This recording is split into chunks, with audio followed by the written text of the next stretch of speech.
Hola, buenos días y bienvenidos al vivero de Gloria. Mirad, mirad qué maravilla. La diezembaquia. Mirad esta otra.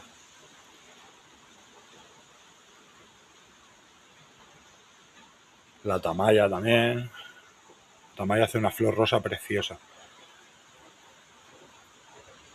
Hoja de corazón. La naturaleza y sus maravillas. Hoy un día lluvioso, a las plantas les encanta, como ya sabéis. Lo mejor que podéis hacer a la hora de regar es recoger un poquito de agua de lluvia para regar nuestras plantas, porque les va a venir genial. Como siempre, para estos consejos y muchos más, nos vemos en el vivero de Gloria. Que tengáis muy buen día y no olvidéis de suscribiros.